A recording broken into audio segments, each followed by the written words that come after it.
तेज बरसात हो रही थी और रुक रुक कर बिजली कड़क रही थी। जमीन पर सन्नाटा पसरा था। रामू तेज बारिश से बचने के लिए एक पुराने बरगद के पेड़ के नीचे रुका, जहां एक अघोरी अपनी साधना में लीन था। अंधेरा इतना घना था कि रामू को कुछ साफ दिखाई नहीं दे रहा था। तभी रामू का पैर गलती से अघोरी के सामने रखे एक काले कलश पर पड़ गया और वो मिट्टी का बर्तन टूटकर चकनाचूर हो गया। रामू घबराते हुए, माफ कर दीजिए बाबा, बारिश बहुत तेज थी, मुझे कुछ दिखाई नहीं दिया। मैं अभी ये सब साफ कर देता हूँ। अघोरी की आवाज गुस्से में, साफ करेगा? मूर्ख इंसान, तूने अपनी गंदी लात से मेरी परसों की साधना अपवित्र कर दी। तुझे अंदाजा भी है तूने क्या किया है? अब तेरी मौत ही इसे साफ करेगी। अब देख ये गुड़िया तेरा क्या हाल करती है। आज की रात तेरी आखिरी रात होगी। जा, अब मेरी नजर और ये शापित गुड़िया तेरा साया बनकर तेरे पीछे रहेंगी। रामू डर की मारी बिना कुछ बोले वहां से जान बचाकर भागा, पर पीछे अघोरी की डरावनी हंसी काफी दूर तक गूंज रही थी। रामू हांफता हुआ अपने घर पहुंचा और उसने झट से दरवाजा बंद कर कुंडी चढ़ा दी। बाहर अभी भी बिजली कड़कने की तेज आवाजें आ रही थी। रामू ने सोचा कि शायद वो बच गया है, पर कमरे के अंदर की अजीब सी ठंडक उसके शरीर को चीर रही थी। जैसे ही उसने अपने बिस्तर की चादर ठीक करने के लिए हाथ बढ़ाया, उसके होश उड़ गए। बिस्तर के ठीक बीचों बीच वही कपड़ों की बनी अजीब सी गुड़िया रखी थी। उसकी बटन वाली आंखें रामू को ही घूर रही थीं। रामू के पसीने छूटने लगे। उसे समझ नहीं आ रहा था कि वो गुड़िया जंगल से उसके बंद घर के अंदर कैसे आ गई।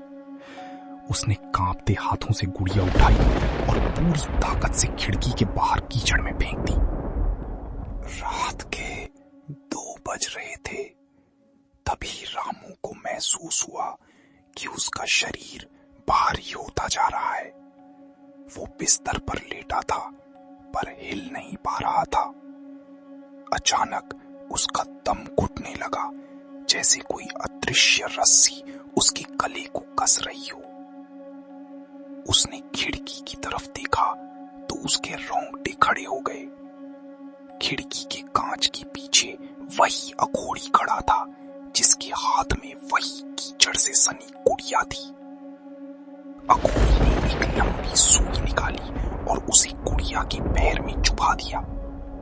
रामू के पैर में ऐसी जलन हुई जैसे किसी ने जलता हुआ लोहा रख दिया हो। अघोरी बाहर से मुस्कुरा रहा था और उसकी आंखें बिजली की चमक में साफ दिखाई दे रही थीं। अघोरी अब गुड़िया की गर्दन को मरोड़ने लगा था। रामू का चेहरा नीला पड़ने लगा और उसकी सांसें रुकने लगी। मौत उसके बिल्कुल करीब थी। तभी रामू की नजर अपनी मेज पर पड़ी, जहां वो गुड़िया फिर से प्रकट हो गई थी। काला जादू उसे बार बार रामू के पास वापस ला रहा था। रामू ने अपनी पूरी आत्मशक्ति बटोरी और जमीन पर घिसटते हुए उस मेज तक पहुंचने की कोशिश की। अघोरी बाहर से मंत्र पढ़ रहा था और गुड़िया को धीरे धीरे मोड़ रहा था। रामू को पता था कि अगर ये गुड़िया और मुड़ी तो उसकी रीढ़ की हड्डी टूट जाएगी। उसने थरथराते हाथों से उस गुड़िया को झपट लिया।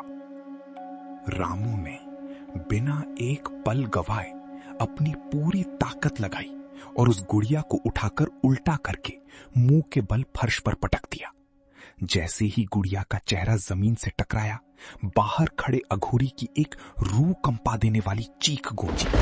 अघोरी को लगा जैसे किसी ने उसकी अपनी ही आंखों पर पट्टी बांध दी हो।